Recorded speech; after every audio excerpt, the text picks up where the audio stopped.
Hello ವೀಕ್ಷಕರೇ, welcome back to ಹರ್ಷಾಸ್ತಿತ channel. ನಾನು ಹರ್ಷಿತಾ. ನಾನು ಮುಂಚಿನ ವಿಡಿಯೋದಲ್ಲಿ ನಿಮಗೆ ಗರ್ಭಿಣಿಯರು ಮಾಡಿಸ್ಬೇಕಾಗಿದ್ದಂಥ ಮೊದಲನೇ ಒಂದು ಕೆಲಸ ತಾಯಿ ಕಾರ್ಡ್ ಬಗ್ಗೆ ಹೇಳಿದೆ. ತಾಯಿ ಕಾರ್ಡ್ ಮಾಡಿಸ್ಕೊಳ್ಳೋದ್ರ ಬಗ್ಗೆ ಕೂಡ ನಿಮಗೆ ಹೇಳಿದೆ. ಅದರಿಂದ ಆಗುವಂಥ ಉಪಯೋಗಗಳನ್ನ ಹೇಳಿದ್ದೆ.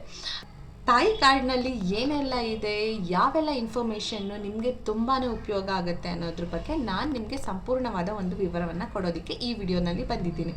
ಈ ವಿಡಿಯೋನಲ್ಲಿ ನಿಮಗೆ ಏನೆಲ್ಲ ತಿಳಿಸ್ಕೊಡೋಕೆ ಬಂದಿದ್ದೀನಿ ಅಂತಂದರೆ, ಪ್ರತಿ ಭೇಟಿಯಲ್ಲಿ ನೀವು ತಾಯಿ ಕಾರ್ಡಲ್ಲಿರುವಂಥ ಇನ್ಫಾರ್ಮೇಷನ್ನ ಓದಿ ನೀವು ನಿಮ್ಮ ತಪಾಸಣೆಯ ಸಮಯದಲ್ಲಿ ಇವೆಲ್ಲವನ್ನು ಎಚ್ಚರಿಕೆ ವಹಿಸಿ ಗಮನವಿಟ್ಟು ನೋಡ್ಕೋಬೇಕು. ಯಾಕೆಂದರೆ ಪ್ರತಿ ಗೌರ್ಮೆಂಟ್ ಹಾಸ್ಪಿಟ್ಲಲ್ಲೂ ಕೂಡ ಅಲ್ಲಿ ಎಂಪ್ಲಾಯೀಸ್ ಕೂಡ ಗುಡ್ಡಾಗಿರ್ತಾರೆ, ಒಳ್ಳೆಯವರು ಇರ್ತಾರೆ. ಅವರು ಕೂಡ ನಿಮಗೆ ಬೇಕಾದಂಥ ಟ್ರೀಟ್ಮೆಂಟ್ನ ಕೊಡ್ತಾರೆ. ಬಟ್ ನೀವು ತಿಳ್ಕೊಬೇಕಾದಂಥ ಕೆಲವು ವಿಚಾರಗಳಿದೆ. ಅದನ್ನು ನಾನು ನಿಮಗೆ ಅರ್ಥ ಮಾಡಿಸೋದಕ್ಕೆ ಬಂದಿದ್ದೀನಿ. ಪ್ರತಿ ಭೇಟಿಯ ಸಮಯದಲ್ಲಿ ರಕ್ತದ ಒತ್ತಡ, BP ಪರೀಕ್ಷೆ ಮಾಡಿಸ್ಕೋಬೇಕು. ಹಾಗೆಯೇ ಮೂತ್ರವನ್ನು ಪರೀಕ್ಷೆ ಮಾಡಿಸ್ಕೊಳ್ಳೋದಿರುತ್ತೆ, ಅದನ್ನು ಕೂಡ ಮಾಡಿಸ್ಕೊಳ್ಳಿ. ಹಾಗೆ ಪ್ರತಿ ಭೇಟಿಯ ಸಮಯದಲ್ಲಿ ತೂಕ ತಪಾಸಣೆ ಮಾಡಿಸ್ಕೊಳ್ಳೋದು ತುಂಬಾ ಮುಖ್ಯ. ಯಾಕೆಂದರೆ ಪ್ರೆಗ್ನೆನ್ಸಿ ಟೈಮಲ್ಲಿ ವೆಯ್ಟ್ ಗೇನ್ ಆಗಬೇಕು, ಪ್ರತಿ ಮಂತ್ಗೂ ಕೂಡ ಚೇಂಜಸ್ ಆಗ್ತಾ ಇರಬೇಕು. ಅದರ್ವೈಸ್ ನಿಮ್ಮ ಬೇಬಿ ಮತ್ತು ನಿಮ್ಮ ಒಂದು ತೂಕದ ವ್ಯತ್ಯಾಸ ಆಗ್ತಾ ಇಲ್ಲ ಅಂತಂದರೆ ನಿಮಗೆ ಒಂದು ಕೊರತೆ ಇದೆ ಅಂತ ಆಗುತ್ತೆ. ಆ ಕೊರತೆಯನ್ನು ಹೋಗಲಾಡಿಸ್ಕೊಳ್ಳೋದಿಕ್ಕೆ ಅಂತ ಹೇಳಿ ಹಲವಾರು ರೀತಿಯಲ್ಲಿ ಡಾಕ್ಟರ್ಸ್ ಕೂಡ ನಿಮಗೆ ಮೆಡಿಕೇಷನ್ಸ್ ಮಾಡ್ತಾರೆ. ಅಂದರೆ ಮೆಡಿಸನ್ಸ್ ಕೊಟ್ಟು ನಿಮ್ಮಲ್ಲಿದ್ದಂಥ ಕೊರತೆಗಳನ್ನ ನೀಗಿಸಿ ನಿಮಗೆ ಒಂದು ಒಳ್ಳೆಯ ರೀತಿಯ ಹೆರಿಗೆ ಆಗಿ ಮಗು ಕೂಡ ಆರೋಗ್ಯವಾಗಿ ಇರುವಂತೆ ನೋಡ್ಕೋತಾರೆ ಅಂತಲೇ ಹೇಳ್ಬೋದು. ಹಾಗೆ ಗರ್ಭಾವಸ್ಥೆಯ ಸಮಯದಲ್ಲಿ ಕನಿಷ್ಠ 9ರಿಂದ 11 kg ತೂಕವನ್ನಾದರೂ ಹೆಚ್ಚಿಸಿಕೊಳ್ಳಬೇಕು. 9ರಿಂದ 11 kg ಹೇಳ್ತಾರೆ, ಕೆಲವರು 14 to 15ವರೆಗೂ ರೈಸ್ ಆಗ್ತಾರೆ. ಬಟ್ ಆಫ್ಟರ್ ಪ್ರೆಗ್ನೆನ್ಸಿ ನೀವು ವೆಯ್ಟ್ ಲಾಸ್ ಮಾಡ್ಕೋಬೋದು. ಬಟ್ ಪ್ರೆಗ್ನೆನ್ಸಿ ಟೈಮಲ್ಲಿ ವೆಯ್ಟ್ ರೈಸ್ ಆದಾಗ ಯಾರೂ ಕೂಡ ಚಿಂತೆ ಮಾಡೋ ಅವಶ್ಯಕತೆ ಇಲ್ಲ. ಯಾಕೆ ಅಂತ ಅಂದರೆ ಅದು ಒಂದು ಪೀರಿಯಡ್, ತಾಯಿತನ ಅನ್ನೋದು ಒಂದು ಪೀರಿಯಡ್ಡು. ಆವಾಗ ವೆಯ್ಟ್ ಗೇನ್ ಪ್ರತಿಯೊಬ್ಬರು ಕೂಡ ಆಗ್ತಾರೆ. ಬಾಡಿನಲ್ಲಿ ಯಾವಾಗಲೂ ಒಂದೇ ರೀತಿ ಇರೋದಕ್ಕಾಗಲ್ಲ. ಮಗುವಿನ ನಂತರ ತಾಯಿಯ ದೇಹದಲ್ಲಿ ಹಲವಾರು ಬದಲಾವಣೆಗಳಾಗುತ್ತೆ. ಇದು ಪ್ರಕೃತಿಯ ಒಂದು ಸಹಜತೆ. ಇದನ್ನು ಆಕ್ಸೆಪ್ಟ್ ಮಾಡ್ಕೋಬೇಕು. ವೆಯ್ಟ್ ಲಾಸ್ ಮಾಡ್ಕೊಳ್ಳೋದು ಅದರ ನಂತರ ಇರುವಂಥ ಪ್ರೋಸೆಸ್ಸು. ಅದು ಕೂಡ ಹಲವಾರು ಜನ ವಿಡಿಯೋಸ್ನ ನೋಡ್ತಿರ್ಬೋದು. ಹಲವಾರು ರೀತಿಯಲ್ಲಿ ವೆಯ್ಟ್ ಲಾಸ್ ಮಾಡ್ಕೋಬೋದು. ತಾನಾಗೇ ಪ್ರಕೃತಿ ಸಹಜವಾಗಿ ನಿಮ್ಮ ಮಕ್ಕಳ ಒಂದು ಲಾಲನೆ ಪಾಲನೆ ಮಾಡ್ತಾಯಿದ್ರು ಕೂಡ ನೀವು ವೆಯ್ಟ್ ಲಾಸ್ ಆಗೋ ಚಾನ್ಸಸ್ ತುಂಬಾ ಇದೆ. ನಾನು ಕೂಡ ಹಾಗೇ ವೆಯ್ಟ್ ಲಾಸ್ ಆಗಿದ್ದು. ನನ್ನ ಒಂದು ವೆಯ್ಟ್ ಲಾಸ್ ಜರ್ನಿ ಕೂಡ ನಿಮ್ಮ ಜೊತೆ ಒಂದ್ಸಲ ಶೇರ್ ಮಾಡ್ಕೋತೀನಿ. ನಾನು ಆಲ್ಮೋಸ್ಟ್ ನನ್ನ ಒಂದು ಪ್ರೆಗ್ನೆನ್ಸಿ ಪೀರಿಯಡ್ ಲಾಸ್ಟ್ ಎಂಡಿಗೆ ಒಂದು 75 to 76, 78ವರೆಗೂ ಹೋಗಿದ್ದೆ. ಬಟ್ ನಾವು ನಾರ್ಮಲ್ ಸ್ಟೇಜಿಗೆ ಬಂದಿದ್ದೀನಿ. ಹೆಣ್ಮಕ್ಳು ವಯಸ್ಸು ಮತ್ತು ತೂಕನ ಸದ್ಯಕ್ಕೆ ಕೇಳಬಾರ್ದು, ಯಾಕೆಂದರೆ ಅದು ಹೆಣ್ಮಕ್ಳು ಹೇಳ್ಕೊಳ್ಳೋದಕ್ಕೆ ಇಷ್ಟಪಡಲ್ಲ. ಬಟ್ ನಾನು ನಿಮ್ಮ ಹತ್ರ ಶೇರ್ ಮಾಡ್ತೀನಿ. ನಾವು ಐ ಆಮ್ 62. But good. ನನ್ನ ಮಗುವಿಗೆ ಈಗ 1 ವರ್ಷದ ಮೇಲೆ 5 ತಿಂಗಳಾಗಿದೆ. ಬಟ್ ನನ್ನ ಮಗುವಿನ ಒಂದು ಲಾಲನೆ ಪಾಲನೆ ಅಷ್ಟೇ ಮಾಡ್ತಾನೆ ವೆಯ್ಟ್ ಲಾಸ್ ಆಗಿದ್ದೀವಿ. ಯಾವುದೇ ರೀತಿಯ ಡಯಟ್ ಅಥವಾ ಇನ್ನೊಂದು ನಾನು ಮಾಡೋದಕ್ಕೆ ಹೋಗಿಲ್ಲ. ಬಟ್ ಓಕೆ, ಫಿಟ್ಟಾಗಿ ಆರೋಗ್ಯವಾಗಿದ್ದರೆ ಅಷ್ಟೇ ಸಾಕು ಅಂತ ಹೇಳಿ ಖುಷಿಯಾಗಿದ್ದೀವಿ. ನಿಮ್ಮ ಒಂದು ದೇಹದ ತೂಕದ ಬಗ್ಗೆ ಅದು ನಿಮ್ಮ ಒಪಿನಿಯನ್ ಆಗಿರುತ್ತೆ. ಹಾಗೆಯೇ ನಾನು ಗರ್ಭಾವಸ್ಥೆಯ ಕೊನೆಯ 6 ತಿಂಗಳಲ್ಲಿ ಪ್ರತಿ ತಿಂಗಳಿಗೆ ಕನಿಷ್ಠ 1 kg ಅಷ್ಟು ತೂಕ ಹೆಚ್ಚಿಸ್ಕೋಬೇಕು ಅಂತ ತಾಯಿ ಕಾರ್ಡಲ್ಲಿ ಮೆನ್ಷನ್ ಮಾಡಿದ್ದಾರೆ. ಮತ್ತು 2 TB ಇಂಜೆಕ್ಷನ್ಸ್ಗಳು ಕಡ್ಡಾಯವಾಗಿರುತ್ತೆ. ಮತ್ತು TB1 ಇಂಜೆಕ್ಷನ್ ಗರ್ಭಧಾರಣೆಯ ದೃಢಪಡಿಸಿದಾಗ ಮತ್ತು TB2 ಇಂಜೆಕ್ಷನ್ 4 ವಾರಗಳ ನಂತರ ತೆಗೆದುಕೊಳ್ಳಬೇಕು. ನೋಡ್ಕೊಂಡ್ರಲ್ಲ, ಗರ್ಭಧಾರಣೆಯಾದ ಕನ್ಫರ್ಮೇಷನ್ ಆದಾಗ TB ಇಂಜೆಕ್ಷನ್ಸ್ 1 ತೊಗೋಬೇಕು.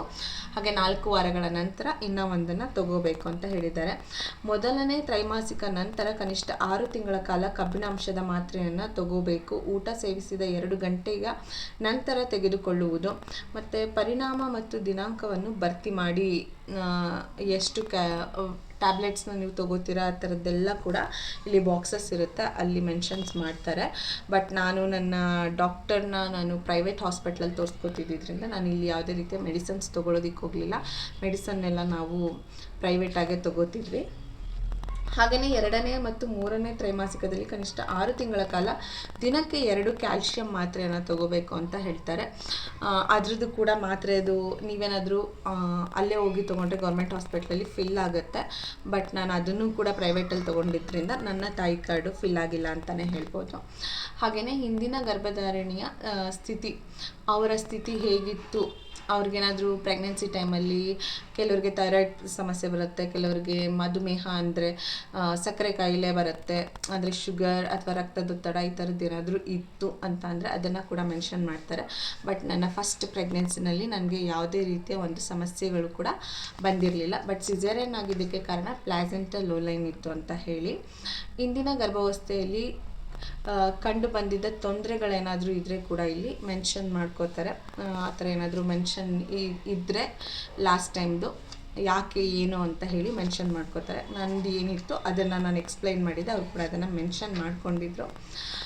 ಹಾಗೆ ಅಗತ್ಯವಾದ ತಪಾಸಣೆಗಳು ನೆಕ್ಸ್ಟ್ ನಿಮಗೆ ಕಾಲಮ್ ಇರೋದೇ ಡಾಕ್ಟ್ರ್ ಫಿಲ್ ಮಾಡುವಂಥದ್ದು. ನಿಮಗೆ ಏನು ಸ್ಥಿತಿ ಇದೆ, ಅದಕ್ಕೆ ಏನೆಲ್ಲ ಮೆಡಿಕೇಷನ್ಸ್ ಬೇಕು, ಏನೆಲ್ಲ ಒಂದು ತಪಾಸಣೆಗಳು ಬೇಕು, ಹಾಗೆಯೇ ಏನೆಲ್ಲ ಟ್ರೀಟ್ಮೆಂಟ್ ಕೊಡಬೇಕು ಅನ್ನೋದ್ರ ಬಗ್ಗೆ ಒಂದು ಕಾಲಮ್ ಇದೆ. ಈ ಕಾಲಮಲ್ಲಿ ಏನೇನಿದೆ ಅಂದರೆ ಹಿಮೋಗ್ಲೋಬಿನ್ ಟೆಸ್ಟ್ ಮಾಡಿಸೋದು, ಹಾಗೆ ಮೂತ್ರದಲ್ಲಿ ಆಲ್ಬುಮಿನ್, ಮೂತ್ರದಲ್ಲಿ ಸಕ್ಕರೆ ಅಥವಾ HIV, ಸಿಫಿಲಿಸ್, ರಕ್ತದಲ್ಲಿ ಸಕ್ಕರೆ ಅಂಶ, ಅಲ್ಟ್ರಾಸೌಂಡ್ ಸ್ಕ್ಯಾನಿಂಗ್ ಇವೆಲ್ಲವನ್ನು ಕೂಡ ಮಾಡಿಸೋದಕ್ಕೆ ಹೇಳ್ತಾರೆ. ಗೌರ್ಮೆಂಟ್ ಹಾಸ್ಪಿಟ್ಲಿಗೆ ಹೋದರೆ ಅವರೇ ನಿಮಗೆ ದಿನಾಂಕವನ್ನು ಗುರುತು ಮಾಡಿ ಆ ದಿನ ಬಂದರೆ ಅಲ್ಲೇ ಮಾಡಿಸ್ಕೊಡ್ತಾರೆ. ನಾವು ಕೂಡ ಇದನ್ನೆಲ್ಲ ಪ್ರೈವೇಟಲ್ಲಿ ಮಾಡಿ, ಬಟ್ ಇವ್ರಿಗೆ ನಾನು ರಿಪೋರ್ಟ್ ಏನು ಬಂದಿತ್ತೋ ಅದನ್ನು ಇವರಿಗೆ ನಾನು ಕೊಟ್ಟಿದ್ದೆ ಅಂತಲೇ ಹೇಳ್ಬೋದು. ಅದನ್ನೇ ಇವರು ನೋಟ್ ಡೌನ್ ಮಾಡ್ಕೊಂಡಿದ್ರು.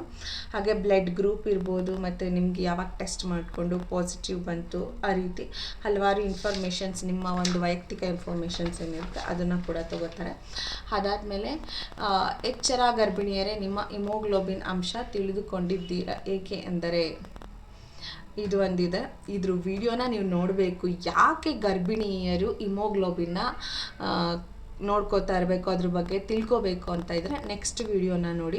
ಆ ವಿಡಿಯೋನಲ್ಲಿ ನಾನು ಹಿಮೋಗ್ಲೋಬಿನ್ ಬಗ್ಗೆನೇ ನಿಮಗೆ ತಿಳಿಸ್ಕೊಡ್ತೀನಿ ಅಂತ ಹೇಳ್ತೀನಿ ವೀಕ್ಷಕರಿಗೆ. Thank you. ನಿಮಗೇನಾದರೂ ಈ ವಿಡಿಯೋ ಇಷ್ಟ ಆಗಿದ್ರೆ ನನ್ನ ಚಾನಲ್ನ ಲೈಕ್ ಮಾಡಿ, ಶೇರ್ ಮಾಡಿ, ಈ ಇನ್ಫಾರ್ಮೇಷನ್ನ ಆದಷ್ಟು ಜನಕ್ಕೆ ತಲುಪಿಸೋದ್ರಿಂದ ಅವರಿಗೆ ಇದರಿಂದ ನಿಜವಾಗ್ಲೂ ಪ್ರಯೋಜನಗಳಾಗುತ್ತೆ ಅಂತಲೇ ಹೇಳ್ಬೋದು. ಮನೆಯಲ್ಲಿ ಹೆಣ್ಮಕ್ಳಿದ್ರೆ ನೀವು ಕೂಡ ನೋಡಿ ತಿಳ್ಕೊಂಡು ಅವ್ರಿಗೆ ಇದ್ರ ಬಗ್ಗೆ ತಿಳಿಸ್ಕೊಡಿ ಅಂತ ಹೇಳ್ತೀನಿ. Thank you so much.